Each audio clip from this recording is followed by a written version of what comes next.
Here's a subject that I've been wanting to talk about for a while, and it's the whole process versus people paradigm. And this idea that it's either the process or it's people, or a process is better than a person, or a person's better than a process.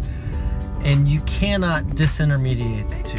The fact is, people use processes and processes help people. The two do not survive without each other.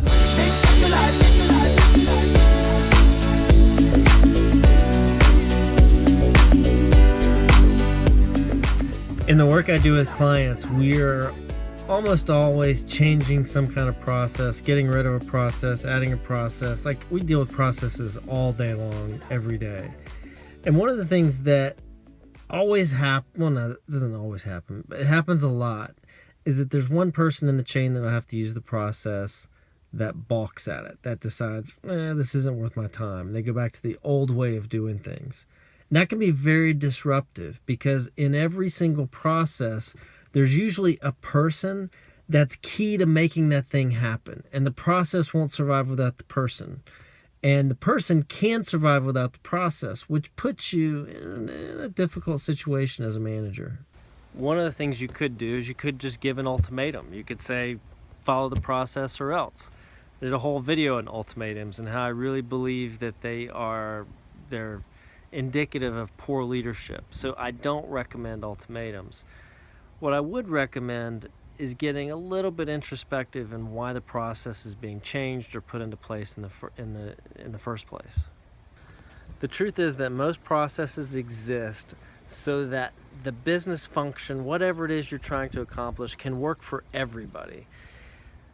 What we find out a lot in organizations is the way things are doing, they might work for the person who's doing them, but they don't work for everybody else who has to use the end product. So we put a process in place to make sure that the paperwork is always turned in on time, or that payroll happens on a certain day, or that nothing gets left off a checklist.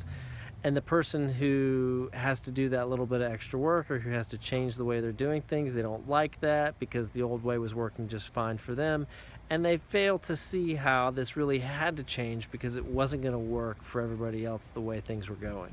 The better solution is to bring those people inside the process creation piece. Actually make them part of the solution. And you can do that by making them a formal part of the team that's changing the process, or you can put them in the other person's role and cross-train them for a few days and make them use the existing process that's not working, and then see if they can come up with any suggestions for improvement. I've done this a lot, and it usually helps getting buy-in from those people who are going to be kind of the bottleneck in whatever the process is. It helps you avoid ultimatums, and bringing them inside the process actually makes the process a lot better than it would have been before when you were just coming up with it on your own. So rather than alienate them, really try to bring them inside, make them part of the team that's changing the process. If you can, make them the chief architect of it. Just make sure that they understand the constraints and who all has to use it, and that it has to work for everybody. See you guys tomorrow.